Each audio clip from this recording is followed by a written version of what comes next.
आप सब। तो देखिए हमने पिछले लेसन में डिवीजन रूल तक की बात कर ली थी। डिफरेंशिएशन में देखिए हम क्या क्या पढ़ चुके हैं अब तक। जो बेसिक फॉर्मूले हैं वो सारे मैंने आपको बता दिए। प्रोडक्ट रूल की हमने बात कर ली, डिवीजन रूल की हमने बात कर ली। अब एक इंपॉर्टेंट लॉ की हम बात करने वाले हैं, चेन रूल फॉर डिफरेंशिएशन, है ना। मतलब आप मान के चलो अभी तक जो हमने डिफरेंशिएशन पढ़ा वो इसीलिए पढ़ा ताकि हम इस चेन रूल को समझ सकें, है ना। चेन रूल जो है वो मान के चलो कि डिफरेंशिएशन की जान है। आपको ये समझ में आ गया तो मान के चलो डिफरेंशिएशन सीखना आपका क्या हो गया, सफल हो गया, है ना। तो अब हम बात करने वाले हैं चेन रूल की, तो बड़े ही ध्यान से समझिएगा, है ना, क्योंकि बड़ा ही एक इंपॉर्टेंट लॉ है चेन रूल डिफरेंशिएशन के लिए। हर चैप्टर में यूसेज है इसका, बहुत बार आपको क्वेश्चंस मिलेंगे जिसमें चेन रूल से आपको डिफरेंशिएट करना पड़ेगा, है ना। तो घबराने वाली कोई बात नहीं है, ऐसा कोई रॉकेट साइंस उसमें नहीं है, बिल्कुल सिंपल सा एक लॉ है, बस बात समझते हैं उसकी। जैसे मान लो, अच्छा हमने देखा प्रोडक्ट रूल कब यूज करते हैं, जब दो फंक्शंस का आपस में एक दूसरे से क्या हो रहा है, प्रोडक्ट हो रहा है। हमने देखा डिवीजन रूल कब यूज करते हैं, जब दो फंक्शंस जो है वो आपस में एक दूसरे के साथ क्या हो रहे हैं, डिवाइड हो रहे हैं। अब हम बात कर रहे हैं चेन रूल की। देखो चेन रूल यूज कब करते हैं हम, चेन रूल हम यूज करते हैं when there is function in function. एक फंक्शन के अंदर जब दूसरा फंक्शन होता है तब हम किसका यूज करते हैं, चेन रूल का यूज करते हैं। अब ये फंक्शन इन फंक्शन क्या होता है ये बात थोड़ी समझो। जैसे मान लो मैंने आपको बोला इस तरह से, देखो y की वैल्यू कुछ ऐसी है, sine x square plus 3x plus 4। अगर आप देखोगे तो ये साइन कैसा फंक्शन है, ट्रिग्नोमेट्रिक फंक्शन है। लेकिन अंदर जो x square plus 3x plus 4 है ये कैसा फंक्शन है, एल्जेब्रिक फंक्शन है। तो यहां पर क्या है, ट्रिग्नोमेट्रिक फंक्शन के अंदर एल्जेब्रिक फंक्शन है। तो ये किसका एग्जांपल हो गया, फंक्शन इन फंक्शन का एग्जांपल हो गया। एक फंक्शन के अंदर क्या है, दूसरा फंक्शन है। अब इसको हम डिफरेंशिएट कैसे करते हैं, देखिए समझिएगा बात को बहुत अच्छे से। इसको हम डिफरेंशिएट कैसे करेंगे, dy बाई dx, है ना। समझो बात को। देखो आप कैसे डिफरेंशिएट करोगे मैं आपको शॉर्ट में बता रहा हूं, बाकी इसको करने का एक लंबा तरीका भी है, लेकिन हमें तो शॉर्ट में करना है और फटाफट हमें इसको सॉल्व करना है। देखो आप इसको ऐसे समझो, ये साइन है और ब्रैकेट के अंदर जो भी है इसको x की तरह मानो। कैसे मानो, x की तरह मानो, है ना। साइन और ब्रेसेस में जो भी है उसको x की तरह मानो। तो एक तरह से आप मानो ये क्या है, साइन x है ना। तो साइन x का डिफरेंशिएशन क्या होगा बताओ, cos x। साइन x का डिफरेंशिएशन cos x, लेकिन x मेरा क्या है, x square plus 3x plus 4, है ना। अब आप इसके अंदर जाओ, अंदर क्या है देखो, x square plus 3x plus 4 है। तो अंदर जाके डिफरेंशिएट करो, अंदर जाके क्या करो, डिफरेंशिएट करो। कैसे करोगे, देखो एक्स स्क्वायर का डिफरेंशिएशन 2x, 3x का डिफरेंशिएशन 3 और 4 का डिफरेंशिएशन 0, है ना। तो देखो हमें क्या मिला, 2x plus 3 cos x square plus 3x plus 4। ये हमारा क्या हो गया, आंसर हो गया। मतलब चेन रूल में तुम्हें बाहर से डिफरेंशिएट करना स्टार्ट करना है और अंदर तक डिफरेंशिएट करना है जब तक हर टर्म का तुम डिफरेंशिएशन नहीं कर दो, है ना।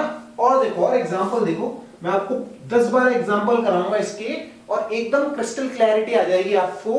फिर कोई भी क्वेश्चन अगर चेन रूल पे होगा तो आपसे मिस नहीं होगा। देखो समझो, मान लो मैं आपको इस तरह से बोलूं, साइन y बराबर sine ln x, sine of ln x। Trigonometric function के अंदर कैसा फंक्शन है, लॉगरिथमिक फंक्शन है।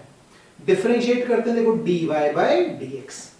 कैसे मानो, देखो ये साइन और इसको कैसे मानो, x की तरह मानो, साइन x।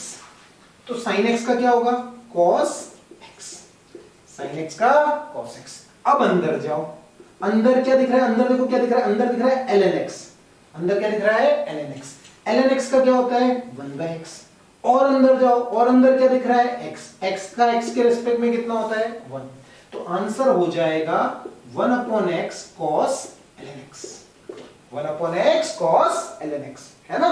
इस तरह से हम इसकी वैल्यू कैलकुलेट कर सकते हैं।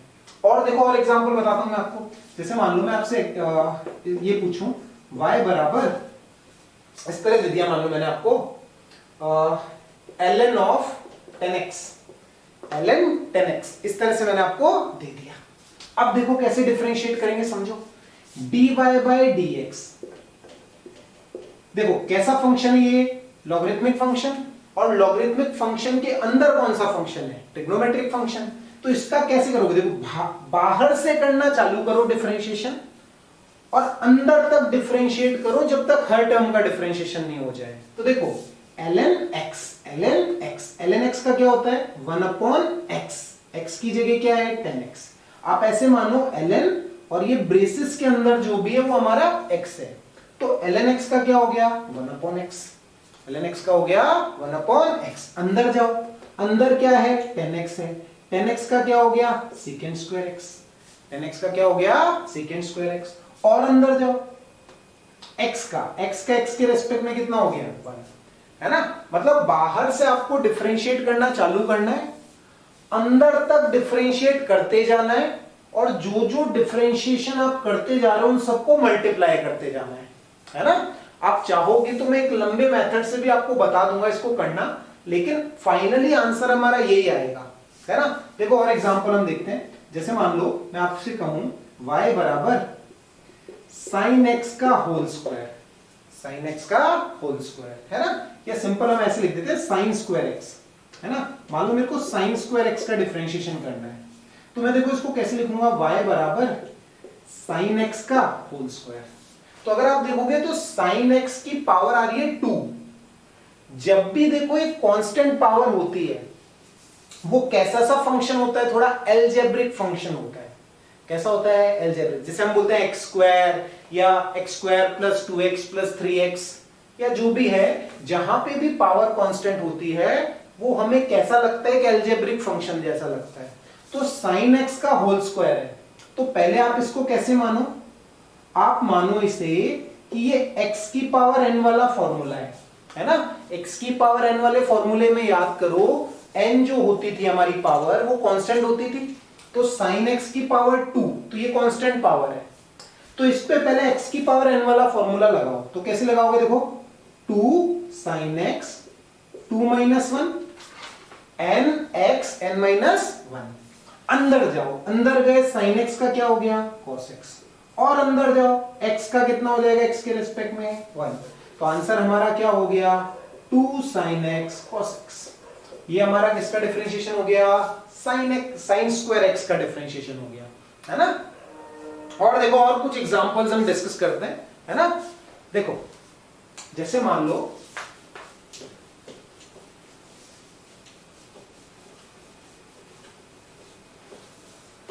मेरे को इसको डिफरेंशिएट करना है, y बराबर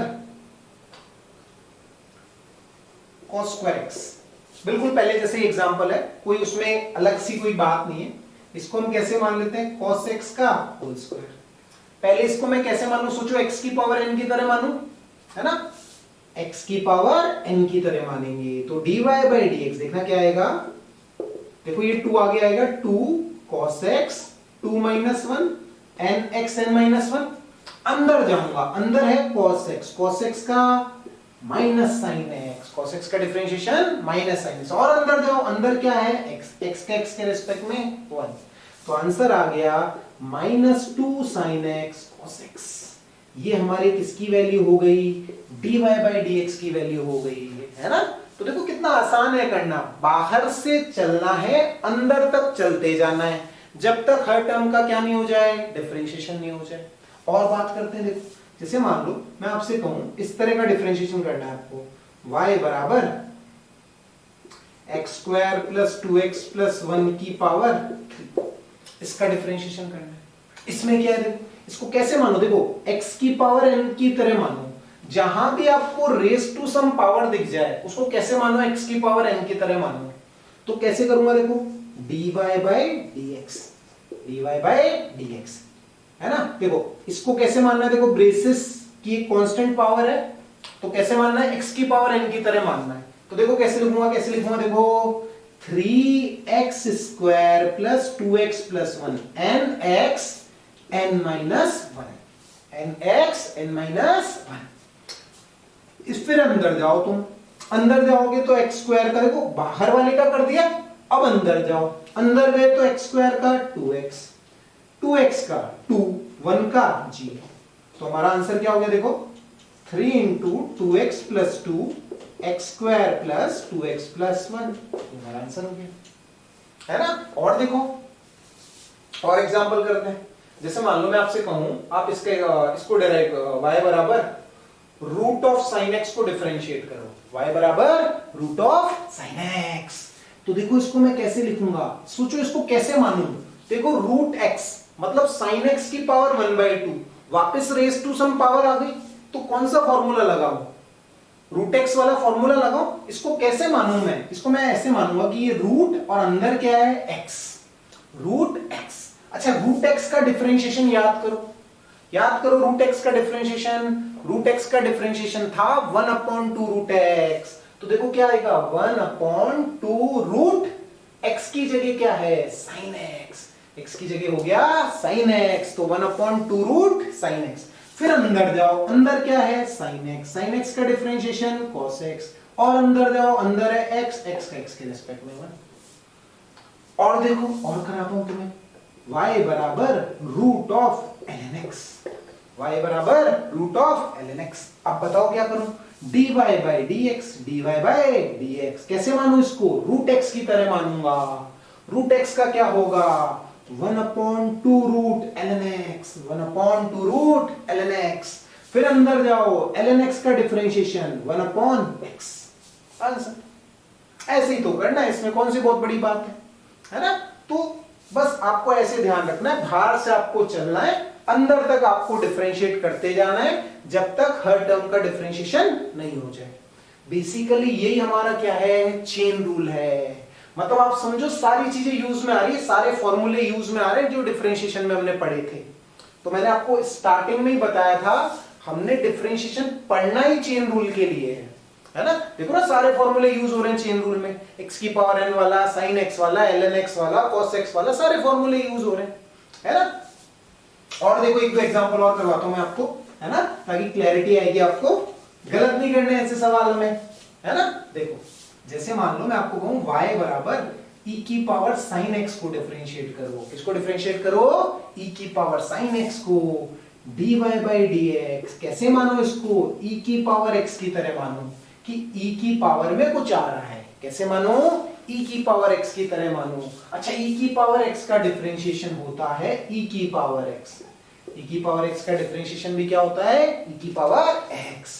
तो e की पावर sin x का e की पावर sin x, अंदर जाओ, अंदर क्या दिखा sin x, sin x का cos x, यहां मल्टीप्लाई नहीं करना है ना, cos x को इस पूरी टर्म के साथ मल्टीप्लाई करना है। अंदर जाओ x, x के x के रिस्पेक्ट में 1।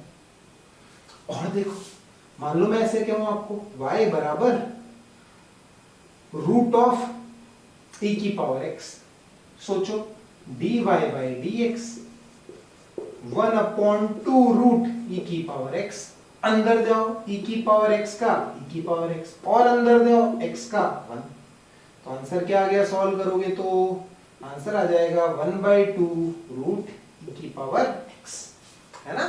तो आसान सा रूल है चेन रूल, उसमें कोई ऐसी रॉकेट साइंस नहीं है, बड़ा सिंपल सा रूल है ना। बाहर से डिफरेंशिएट करना चालू करो, तब तक करते रहो जब तक हर टर्म का डिफरेंशिएशन नहीं हो जाए, है ना। चलो और बातें करते हैं हम। देखो तो देखो बच्चों और कुछ सवालों की बात हम करते हैं। जैसे मान लो आपको क्या दे रखा है, इस तरह से दे रखा है x बराबर a t³ दे रखा है, और y की वैल्यू मान लो आपको दे रखी है bt की पावर 4, और मान लो आपसे पूछा कि dy बाई dx की वैल्यू पता करो, है ना। अच्छा अब मेरे को क्या पता करना है, dy बाई dx पता करना है। लेकिन आप देखो यहां पे मुझे x t का फंक्शन दे रखा है, यहां मुझे y t का फंक्शन दे रखा है। अब यहां अगर मैं डिफरेंशिएट करूंगा तो मैं क्या पता करूंगा, dx बाई dt पता करूंगा, और इसको मैं डिफरेंशिएट करूंगा तो मैं क्या पता करूंगा, dy बाई dt पता करूंगा, है ना। क्योंकि लेकिन मुझे क्या पता करना है, dy बाई dx पता करना है। अब देखो कैसे करते हैं इस तरह के सवालों को। जैसे आपको क्या दे रखा है, x बराबर a t³ दे रखा है, x t का फंक्शन दे रखा है ना, तो आप क्या करो, dx by dt पता करो।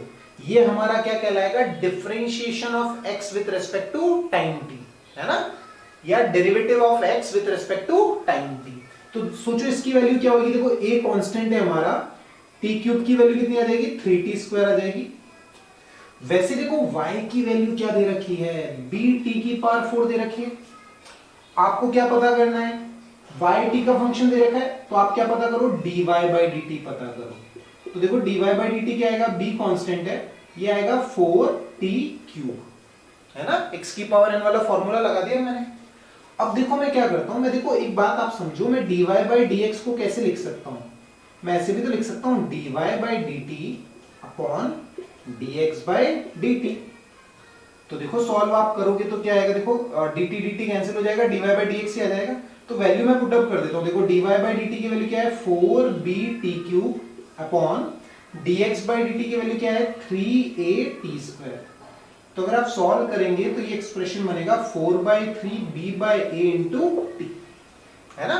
तो ये हमारी किसकी वैल्यू हो जाएगी, dy by dx की वैल्यू हो जाएगी, है ना। वैसे देखो और सवाल मैं आपसे पूछ सकता हूं, मान लो मैं आपसे कहूं कि y बराबर आपको दे रखा है 3u स्क्वायर प्लस 4 और x आपको दे रखा है मान लो 4u स्क्वायर प्लस u, और मैं आपसे बोलूं कि find dy by dx, dy by dx क्या करो, पता करो। इसको भी करने का मेथड बिल्कुल ऐसा ही है जैसा तुमने पिछले सवाल किया। क्या पता कर लो, देखो y u का फंक्शन दे रखा है ना तुम्हें, तो तुम क्या पता करो, पहली वाली इक्वेशन से तुम पता करो dy by du, dy by du पता करो। कैसे, बिल्कुल सिंपल मेथड, वही फॉर्मूले जो हमने सीखे हैं, कुछ नया नहीं है इनमें। देखो 3u स्क्वायर का 2u, 4 कांस्टेंट है, कितना हो गया, 0। वैसे देखो आप पता कर लो dy by dx, sorry dy by dx by du, second वाली इक्वेशन का यूज करके आप dx by du की वैल्यू पता कर लो। सोचो कितनी आएगी, ये आएगी 8u, देखो 4u स्क्वायर का डिफरेंशिएशन 2u हो जाएगा, तो ये 8u, और u का u के रेस्पेक्ट में कितना होएगा, 1। जैसे x का x के रेस्पेक्ट में डिफरेंशिएशन 1, वैसे इस u का u के रेस्पेक्ट में डिफरेंशिएशन कितना हो गया, 1। तो मैंने dy by du भी पता कर लिया और dx by du भी पता कर लिया, लेकिन मेरे को तो dy by dx पता करना है। तो देखो dy by dx मैं कैसे लिख दूंगा, dy by dx में लिख दूंगा dy by du upon dx by du, है ना, dy by du dx by du। तो देखो dy by du और dx by du को डिवाइड कर दूंगा, देखो ये क्या है मेरे पास, ये है 6u अपॉन ये क्या है 8u, तो ये कितना हो गया 3/4, है ना। सिंपल इस तरीके से इसको सॉल्व किया, सॉरी 8u प्लस 1 है ये, तो ये u से u कैंसिल नहीं होगा, ये होगा 6u अपॉन 8u प्लस 1, ये आंसर हो जाएगा, u कैंसिल नहीं होगा, एक 1 और है यहाँ पे, है ना। तो अगर इस तरह से फॉर्म आपको दे दी जाए, डिफरेंशिएट करना बोल दिया जाए कि इनको डिफरेंशिएट करो, तो आप ऐसे कर सकते हो, है ना, उसमें कोई मुश्किल वाली बात नहीं है। देखो अब हम बात करने वाले हैं differentiation with respect to new variable की, है ना। समझना बात को अच्छे से। अभी हमने क्या सीखा, अभी हमने ये सीखा अगर हमें दे रखा है y बराबर एक्स क्यूब प्लस 4x, मतलब x का फंक्शन हमें दे रखा है, y की वैल्यू x की वैल्यू उस पर डिपेंड कर रही है, तो आप डिफरेंशिएट भी किसके रेस्पेक्ट में करते हो, x के रेस्पेक्ट में करते हो। जब आप dy by dx लिख रहे हो, इसका मतलब y को आप x के रेस्पेक्ट में डिफरेंशिएट कर रहे हो, है ना। तो मतलब फंक्शन भी आपका x के अंदर होता है और डिफरेंशिएट भी आप x के रेस्पेक्ट में करते हो। तो इसको आप सिंपलर कैसे डिफरेंशिएट करते हो, 3x स्क्वायर प्लस 4, ऐसे आप इसका डिफरेंशिएशन कर देते हो, है ना। अब बात समझना अच्छे से, मान लो मैं आपको कहूं कि इफ y बराबर x cube plus 4x, x cube plus 4x, y की वैल्यू ये दे रखी है, मैंने आपसे बोला find dy by dt, dy by dt पता करो, dy by dt की वैल्यू पूछ ली मैंने आपसे। तो आप सोचो क्या करें, ये तो दिक्कत हो गई यहाँ पे। दिक्कत कैसे हो गई, क्योंकि फंक्शन तो तुम्हें x के फॉर्म में दे रखा है, फंक्शन तुम्हें x का दे रखा है, y x का फंक्शन है, और डिफरेंशिएट तुमसे t के रेस्पेक्ट में पूछ लिया। हमने तो क्या सीखा, हमने तो ये सीखा कि फंक्शन x का है तो डिफरेंशिएट भी x के रेस्पेक्ट में करते हैं। तो वो तो हमें करना आता है कि अगर फंक्शन भी x का है और x के रेस्पेक्ट में हमें डिफरेंशिएट करना है तो हम ऐसे कर देते हैं dy by dx। लेकिन यह फंक्शन तो x का दे रखा है, डिफरेंशिएट किसके रेस्पेक्ट में करवा रहा है वो हमसे, t के रेस्पेक्ट में। अब कैसे करें, समझना बात को, एक थोड़ा लंबे मेथड से मैं आपको बताता हूं एक बार, और फिर हम उसका शॉर्ट भी सीख लेंगे फटाफट, है ना। हमें शॉर्ट मेथड से ही करना है। देखो मैं क्या लिखता हूं, मैं पता करता हूं dy बाई डी टी, तो कैसे लिखूंगा मैं, d बाई डी टी, और y की वैल्यू क्या है, x cube plus 4x, x cube plus 4x, ये y की वैल्यू है ना। अब देखो मैं क्या करता हूं, यहां पे मैं dx से मल्टीप्लाई कर देता हूं और dx से डिवाइड कर देता हूं। dx से मैंने मल्टीप्लाई कर दिया, dx से क्या कर दिया, डिवाइड कर दिया। अब सोचो क्यों किया, क्यों किया, क्यों किया, ये dx मैं इधर ले आता हूं, dt को इधर भेज देता हूं, तो देखो क्या आएगा, d by D x, x cube plus 4x into dx by dt, into dx by dt। मैंने दोनों टर्म्स को क्या कर दिया, इंटरचेंज कर दिया। अब क्यों कर दिया वो सोचो। देखो मेरे को ये तो करना आता है ना, अगर फंक्शन x का है तो x के रेस्पेक्ट में मेरे को डिफरेंशिएट करना आता है, तो मैं इसकी वैल्यू पता कर लेता हूं। इसकी वैल्यू देखो कितनी होगी, d by D x x cube plus 4x, d by D x x cube plus 4x का डिफरेंशिएशन कितना हो जाएगा, देखो ये आ जाएगा 3x square plus 4, 3x square plus 4 into क्या हो गया, dx बाई dt। ये हमारी किसकी वैल्यू होगी, dy बाई dt की वैल्यू होगी। तो इतना आसानी तो था, उसमें क्या था, देखो dx dx लिख दिया, इंटरचेंज कर दिया, डिफरेंशिएट करके एक टर्म और आ गई dx बाई dt। सोचो एक और एग्जांपल करवाता हूं मैं आपको। मानो मैं आपसे कहूं y बराबर sin x, find dy by dw, dy by dw, या dy बाई dt ले लेते, चलो एक बार, है ना, समझने में आसान रहेगा, dy बाई dt ले लो, है ना। सोचो कैसे करोगे, एक बार लंबे मेथड से कर लेते हैं। dy बाई dt बराबर d by dt into sine x, dx से मल्टीप्लाई कर दो, dx से डिवाइड कर दो, टर्म्स को इंटरचेंज कर दो, d by dx sine x dx by dt। अब ये मेरे को पता है d by dx sine x क्या होता है, d by dx sine x हो जाएगा cos x into dx by dt। तो dy बाई dt की वैल्यू क्या आ गई, cos x dx by dt। तो आप एक बात समझो, फर्क कितना सा आ रहा है। मैं आपसे मान लो पहले sin x का डिफरेंशिएशन पूछता था, तो आप क्या लिखते थे, sin x का differentiation cos x, sin x का डिफरेंशिएशन cos x ही है, साथ में x का भी हमें t के रेस्पेक्ट में कर देना है, तो एक एक्स्ट्रा टर्म और आ जाएगी dx बाई dt, है ना। आप ऐसे समझो जब आप x के रेस्पेक्ट में डिफरेंशिएट करते थे तो भी ये आता था, dx बाई dx हो जाता था उस केस में, तो वो dx बाई dx कितना हो जाता था, 1 हो जाता था, इसलिए हम उसको लिखते नहीं थे। लेकिन यहां पे आप x को t के रेस्पेक्ट में डिफरेंशिएट कर रहे हो, तो आपको dt लिखना पड़ेगा, है ना, ऐसे ध्यान रखो आप, है ना। अब देखो मैं शॉर्ट तरीके से करूंगा, तो बस आपको याद क्या रखना है, जब आप किसी दूसरे वेरिएबल के रेस्पेक्ट में डिफरेंशिएट कर रहे हो तो एक एक्स्ट्रा टर्म और आ रही है dx बाई dt, एक एक्स्ट्रा टर्म और आ रही है dx बाई dt, है ना। अब समझना बात को थोड़ी अच्छे से। जैसे मान लो मैं आपसे कहूं आपको इसको डिफरेंशिएट करना है, y बराबर x square plus 3x plus 4, find dy by dt, dy by dt, dy by dt की वैल्यू आपको पता करनी है। सोचो कैसे पता करोगे, dy बाई dt, देखो अब मैं सीधा करता हूं थोड़ा, है ना, फटाफट करते हैं थोड़ा। dy बाई dt की वैल्यू देखो सिंपल, एक्स स्क्वायर का डिफरेंशिएशन 2x, 3x का 3, 4 का 0, एक्स्ट्रा टर्म और क्या जानी है, dx by dt, extra term और क्या जानी है, dx बाई dt। वो देखो वही लंबा मेथड है, dt dx से डिवाइड, dx से मल्टीप्लाई, dx से डिवाइड, टर्म्स इंटरचेंज, तो एक dx बाई dt की टर्म और आ जानी है। सोचो मैं आपसे कहूं y बराबर x square minus 3x plus sine x, find dy by dw, dy by dw बोल दिया मैंने, y को w के रेस्पेक्ट में डिफरेंशिएट करो। कैसे करोगे, देखो क्या लिखूंगा मैं, dy बाई dw जो होगा वो लिखा जाएगा एक्स स्क्वायर का 2x, 3x का डिफरेंशिएशन 3, sin x का cos x। अब w के रेस्पेक्ट में कर रहे हैं तो एक टर्म और क्या जानी है, dx बाई dw, बस खत्म। तो differentiate with respect to new variable में आपको एक चीज ध्यान रख लेनी है, जब आप दूसरे वेरिएबल के रेस्पेक्ट में डिफरेंशिएट कर रहे हो तो एक टर्म और आ जाएगी dx बाई dw, है ना। देखो और सवाल मैं पूछता हूं आपसे, देखो समझो बात को, जैसे मान लो मैं आपसे कहूं, देखो वही सिंपल मेथड है और कुछ भी नहीं है। जैसे मान लो मैं आपसे कहूं इसको डिफरेंशिएट कर दो, sine square x, find dy by D T.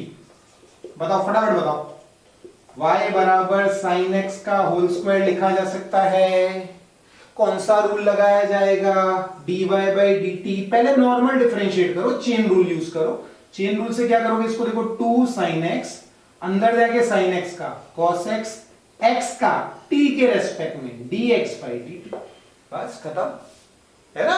तो आसान सा मेथड है, इसमें कोई रॉकेट साइंस नहीं है, सिंपल सा मेथड है, ऐसे कर लेना है हमें, है ना। अच्छा, ये हुआ हमारा differentiation with respect to new variable, है ना। चलो और बात करते हैं, देखो ध्यान से। अच्छा, हमने जैसे अब आपको कोई भी फंक्शन दे दिया जाए, x का फंक्शन दे दिया जाए, तो आप उसको क्या कर सकते हो, डिफरेंशिएट कर सकते हो, है ना। डिफरेंशिएट करना हमको आ गया। अब हम बेसिकली ये समझते हैं कि ये जो dy बाई dx हम इतनी देर से पढ़ रहे हैं, ये जो चीजें हम बार बार सीख रहे हैं, इसका ये मेथड सीखा, वो मेथड सीखा, वो क्या रिप्रेजेंट करता है, ज्योमेट्रिकली इसका मतलब क्या है, क्या दे रहा है ये हमें। हम dy बाई dx की मैंने आपको वैल्यू कही 4 है। अब ये 4 dy बाई dx बराबर 4, तो ये 4 क्या रिप्रेजेंट कर रहा है, किसी ना किसी की वैल्यू तो होगी ना 4, है ना। तो वो चीज हम सीखते हैं कि ज्योमेट्रिकल मीनिंग क्या होता है डिफरेंशिएशन का, है ना। तो आप अगली हेडिंग लिखो, slope of a function, slope of a function, है ना। या आप लिख लो geometrical meaning of dy by dx, geometrical meaning of dy by dx, है ना, geometrical meaning of dy by dx, है ना। चलो समझते हैं बात को अच्छे से। ज्योमेट्रिकल मीनिंग क्या होता है dy बाई dx का। जैसे मान लो ऐसे y और x के बीच में इस तरह ग्राफ है, देखो ऐसे कोई भी रैंडम ग्राफ मान लो, मैंने तो अपनी मर्जी से मान लिया ऐसा, है ना। सांप वाला ग्राफ है मान लो ये, है ना, सांप है हमारा, इस तरह सांप के शेप का क्या है, ग्राफ है। अच्छा चलो बहुत बढ़िया। अब हमें क्या पता करना है, dy बाई dx का मीनिंग समझना है ना। मान लो ये ग्राफ जो है ये x का फंक्शन है, y as a function of x, तो इस रिलेशन को ये क्या कर रहा है, फॉलो कर रहा है। y equals to f of x, आप समझते हो कुछ भी हो सकता है, x square, x cube plus 5, x cube plus sin x, कुछ भी हो सकता है ना, कि y जो है वो x का क्या है, फंक्शन है। चलो बहुत बढ़िया, है ना। अब बात समझो, जैसे मैंने ये कोई पॉइंट लिया P, है ना, ये कोई पॉइंट लिया मैंने P, और यहां पर मान लो x की वैल्यू क्या है, x, वैल्यू कितनी हो गई, x, और यहां x के कॉरस्पॉन्डिंग जो वैल्यू है वो कितनी है, y, ठीक है। x के कॉरस्पॉन्डिंग y की वैल्यू कितनी है, y। अब मैंने क्या किया, ये जो पॉइंट P है, ये जो पॉइंट P है, इस पॉइंट के बहुत पास में, इस पॉइंट के बहुत पास में मैंने एक दूसरा पॉइंट लिया। इस पॉइंट P के बहुत पास में मैंने क्या किया, एक दूसरा पॉइंट है बहुत पास में। बहुत पास में से मेरा मतलब है मैंने एक पॉइंट लिया इससे कितनी दूरी पर, dx दूरी पर, है ना। x की वैल्यू में मैंने थोड़ा सा चेंज किया, x की वैल्यू में मैंने थोड़ा सा क्या किया, चेंज किया। अच्छा हमें पता है अगर yx का फंक्शन है, मैं x की वैल्यू में थोड़ा चेंज कर रहा हूं, तो इसके कॉरस्पॉन्डिंग y की वैल्यू में भी थोड़ा क्या आएगा, चेंज आएगा। y की वैल्यू y से कितनी हो जाएगी, y प्लस dy हो जाएगी। y की वैल्यू y से कितनी हो जाएगी, y प्लस dy हो जाएगी। चलो बहुत बढ़िया। अब देखो मैं क्या करता हूं, ये जो पॉइंट P है इस पर एक टेंजेंट खींचता हूं। देखो टेंजेंट क्या होती है, एक ऐसी लाइन होती है जो कर्व को एक ही पॉइंट पे क्या करती है, टच करती है। तो मैंने पॉइंट P पे एक टेंजेंट खींची जो मान लो x एक्सिस के साथ में कितना एंगल बना रही है, थीटा एंगल बना रही है। कितना एंगल बना रही है, थीटा एंगल बना रही है। अच्छा हम जानते हैं अगर कोई स्ट्रेट लाइन x एक्सिस के साथ एंटी क्लॉकवाइज डायरेक्शन में थीटा एंगल बनाती है, तो स्लोप ऑफ स्ट्रेट लाइन क्या होता है, स्लोप ऑफ स्ट्रेट लाइन होता है m बराबर tan थीटा। अगर स्ट्रेट लाइन के बारे में आपको चीजें नहीं आती है तो मैंने स्ट्रेट लाइन के बारे में भी एक लेसन बना रखा है, बेसिक मैथमेटिक्स सेक्शन में आपको मिलेगा, उसको अच्छे से देखिएगा क्योंकि स्ट्रेट लाइन इंपॉर्टेंट सेक्शन है हमारे लिए। देखिए यहां भी यूज हो गया ना स्ट्रेट लाइन। अब अगर ये स्लोप नाम की जो चिड़िया है वो अगर आपने नहीं सुनी होगी तो आपको कैसे समझ में आएगा, मतलब सोचो dy बाई dx का मतलब ही आपको समझ में नहीं आएगा। तो स्ट्रेट लाइन वाला अगर लेसन आपने नहीं देखा है तो उस लेसन को देखिए, समझिए उसमें स्लोप क्या होता है किसी स्ट्रेट लाइन का, इंटरसेप्ट क्या होता है ना। तो स्लोप ऑफ स्ट्रेट लाइन क्या होता है, m बराबर tan थीटा। अच्छा अब बात और समझते हैं। एक बात समझो आप, देखो ये x है, ये x प्लस dx है ना। तो ये जो दूरी होगी ये वाली दूरी क्या होगी dx, ये वाली दूरी क्या होगी dx। और ये y प्लस dy, तो ये वाली दूरी क्या होगी, ये वाली दूरी होगी y प्लस dy। ये वाली दूरी क्या हो जाएगी y प्लस dy, है ना। जैसे ये वाला जो ट्राइंगल है ना, ये जो ट्राइंगल है, देखो ये ट्राइंगल में यहां बना देता हूं, देखो ये वाली दूरी है dy, ये वाली दूरी है dx, और ऐसे ये आगे जाके क्या बन रहा है, एंगल थीटा। अच्छा सोचो ये वाला एंगल थीटा है, तो यहां जो एंगल बनेगा ये वाला, समझो ध्यान से, ये जो एंगल बनेगा ये वाला एंगल भी क्या होगा, थीटा ही होगा। ये वाला एंगल भी कितना होगा, थीटा, है ना। अब सोचो इस वाले ट्राइंगल से तुम वैल्यू निकालो tan थीटा की, इस वाले ट्राइंगल से किसकी वैल्यू निकालो तुम, tan थीटा की। अब इस ट्राइंगल से tan थीटा की वैल्यू क्या आएगी, dy बाई dx आएगी। tan थीटा की वैल्यू क्या आएगी, dy बाई dx। हम जानते हैं tan थीटा क्या बताता है हमें, किसी स्ट्रेट लाइन का स्लोप बताता है, किसी स्ट्रेट लाइन का क्या बनाता है, स्लोप बताता है। और tan थीटा की वैल्यू किसके बराबर आ रही है, dy बाई dx के बराबर आ रही है। अब देखो ज्योमेट्रिकल मीनिंग निकल के आएगा dy बाई dx का। तो आप एक बात समझो, जो dy बाई dx है इसकी वैल्यू tan थीटा के बराबर आ रही है, तो हम क्या कह सकते हैं, dy बाई dx क्या रिप्रेजेंट करता है, ये रिप्रेजेंट करता है slope of the straight line. Slope of the straight line को ये क्या करता है, रिप्रेजेंट करता है। और कौन सी स्ट्रेट लाइन के स्लोप को ये रिप्रेजेंट कर रहा है, कर्व के किसी पॉइंट पर जो टेंजेंट हमने खींची उसके स्लोप को ये क्या कर रहा है, रिप्रेजेंट कर रहा है। बेसिकली यही ज्योमेट्रिकल मीनिंग होता है dy बाई dx का। dy बाई dx हमारा क्या रिप्रेजेंट करता है, slope of the straight line drawn at a point on the curve. Curve के किसी पॉइंट पर खींची गई टेंजेंट के स्लोप को कौन रिप्रेजेंट करता है, dy बाई dx रिप्रेजेंट करता है। यही dy बाई dx का क्या होता है, ज्योमेट्रिकल मीनिंग होता है। dy बाई dx का ज्योमेट्रिकल मीनिंग है ये tan थीटा, है ना, कि ये स्लोप को रिप्रेजेंट करता है। तो बड़ी ही इंपॉर्टेंट चीज है स्लोप हमारे लिए, हर चैप्टर में काम आने वाली है। आगे हम रेक्टिलिनियर मोशन पढ़ेंगे तो उसमें तो मान के चलिए कि ये स्लोप बार बार यूज हो जाना है आपका। हम पोजीशन टाइम कर्व का स्लोप पता करेंगे, वेलोसिटी टाइम कर्व का स्लोप पता करेंगे, है ना। तो ये स्लोप जो है वो हमारे लिए बड़ा इंपॉर्टेंट है ना। आपको समझ में आना चाहिए कि dy बाई dx किसे रिप्रेजेंट करता है, स्लोप ऑफ द टेंजेंट को रिप्रेजेंट करता है ना। अच्छा और बातें करते हैं, देखो और चीजें समझते हैं इसके बारे में। जैसे मान लो मैं आपसे कहूं,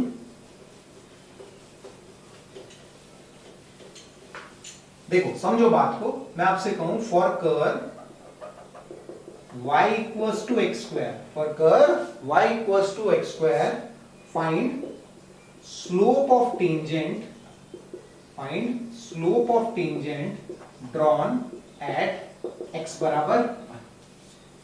For curve y equals to x square, find slope of the tangent drawn at x बराबर 1. देखो कैसे पता करेंगे, स्लोप को कौन बताता है, स्लोप को बताता है dy बाई dx। हमने पिछले सेक्शन में सीखा कि dy बाई dx का ज्योमेट्रिकल मीनिंग क्या है, कि वो किसे रिप्रेजेंट करता है, स्लोप ऑफ द टेंजेंट को रिप्रेजेंट करता है। Slope of the tangent drawn at a point on the curve, उसको कौन रिप्रेजेंट करता है, हमारा dy बाई dx रिप्रेजेंट करता है ना। तो dy बाई dx की वैल्यू निकालते हैं। dy बाई dx की वैल्यू क्या आएगी, 2x आएगी। dy बाई dx की वैल्यू क्या आएगी, 2x आएगी। और हमें स्लोप कब पता करना है, x बराबर 1 पे पता करना है। तो इस इक्वेशन में हम dy बाई dx की वैल्यू कब पता कर लेते हैं? x बराबर 1 पे। तो x बराबर 1 पे dy बाई dx की वैल्यू कितनी आएगी? 2। तो slope of the tangent drawn at x बराबर 1 कितना हो गया? 2 हो गया, है ना। चलो मैं आपको ज्योमेट्रिकली भी बना के बताता हूं ये कैसा क्या स्लोप है, कैसा एकदम दिमाग में हमारे पिक्चर बन जानी चाहिए कि जब ये स्लोप नाम आए ना कि ये स्लोप 2 है, इसका मतलब हमें समझ में आना चाहिए कि ऐसे कर्व है। जैसे देखो y बराबर एक्स स्क्वायर हमारा क्या होता है? ऐसा पैराबोला होता है। अब देखो पैराबोला यूज में आ रहा है। पैराबोला के बारे में बेसिक्स जो है वो भी मैंने अपने बेसिक मैथमेटिक्स के लेक्चर में बता रखा है। अगर आपने नहीं देखा है तो उसे देखिए ध्यान से, है ना। समझ में आना चाहिए आपको पैराबोला कैसे प्लॉट करना है ना। तो पैराबोला प्लॉट करना आएगा तभी तो ये स्लोप में इंटरेस्ट आएगा आपको कि slope dy by dx x बराबर 1 पे 2 आ रहा है, तो उसका मतलब क्या है ना। तो ये पैराबोला आप बनाना सीखोगे तभी तो स्लोप निकालोगे फिर किसी भी पॉइंट पे, है ना। तो उस लेसन को देखना है अगर आपने नहीं देखा है लेसन तो। देखिए x बराबर 1 पे स्लोप की वैल्यू कितनी आई? 2। इसका मतलब देखो क्या है, देखो x बराबर 1 ये पॉइंट होगा कहीं, है ना, ये वाला, ये x बराबर 1 है। इस पॉइंट का कोऑर्डिनेट क्या है? x बराबर 1। और जब x की वैल्यू 1 होगी तो y की वैल्यू भी कितनी होगी? 1 होगी। तो ये कोई पॉइंट है हमारा 1,1। अब हमने निकाला dy by dx at x बराबर 1 is 2।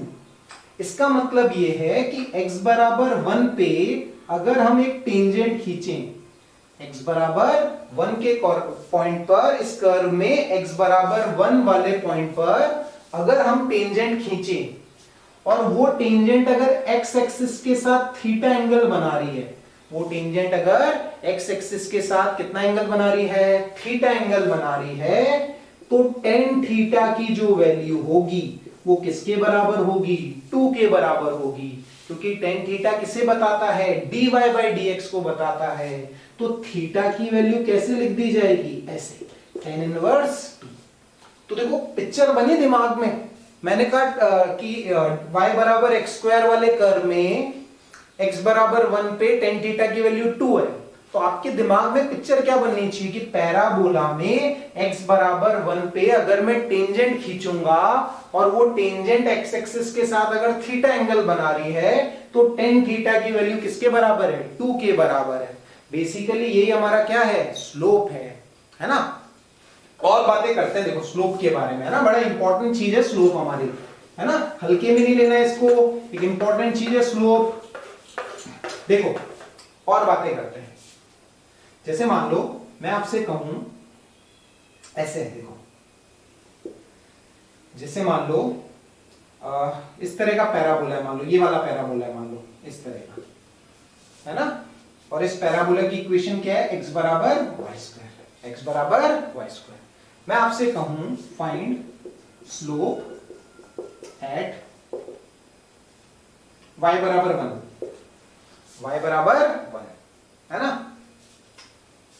Slope of the tangent drawn at y बराबर 1। चाहो तो मैं पूरा लिख देता हूं क्वेश्चन, देखो find slope of tangent at y बराबर 1, ड्रॉन एट y बराबर 1। समझते हैं बात को, देखो समझो बात को। अगर आप देखोगे तो यहां से y की वैल्यू क्या आएगी? रूट एक्स आएगी। y की वैल्यू कितनी आएगी? Root x. अच्छा स्लोप को कौन बताता है? स्लोप को बताता है हमारा अपना dy बाई dx। तो dy बाई dx कितना आया? dy बाई dx आया 1/2 रूट x। dy बाई dx क्या आया? 1/2 रूट x। अच्छा अब समझो जब y की वैल्यू 1 है तो x की वैल्यू भी कितनी होगी? 1 होगी। x की वैल्यू भी कितनी होगी? 1 होगी, है ना। y की वैल्यू अगर 1 है, सॉरी y की वैल्यू 1 है तो x की वैल्यू कितनी आएगी? 1 आएगी। अच्छा तो dy बाई dx आ रहा है मेरा 1/2 रूट x, है ना। मेरे को स्लोप y बराबर 1 पे पता करना है, y बराबर 1 बोल दो, है ना, या उस पॉइंट के लिए जो x कोऑर्डिनेट होगा वो भी क्या होगा? 1 होगा। तो मैं इस एक्सप्रेशन में मेरे को स्लोप का पता करना है, देखो y बराबर 1 पे पता करना है, और जब y की वैल्यू 1 है तब x की वैल्यू भी 1 है। स्लोप के लिए जो इक्वेशन बन रही है वो x की फॉर्म में बन रही है, तो मैं इस वाले एक्सप्रेशन में x की वैल्यू कितनी लिख देता हूं? 1। तो कितना आया? 1/2 आया। कितना आया 1/2। अब इसका मतलब क्या है, समझो मतलब कि अगर मैं ये y बराबर 1 वाले पॉइंट पे टेंजेंट खींचूं, ऐसे टेंजेंट खींच दूं y बराबर 1 वाले पॉइंट पे, और ये टेंजेंट x एक्सिस के साथ थीटा एंगल बना रही है, तो tan थीटा की वैल्यू किसके बराबर होगी, 1/2 के बराबर होगी। tan थीटा कितना होगा 1/2 होगा। बेसिकली ये चीज ज्योमेट्रिकली भी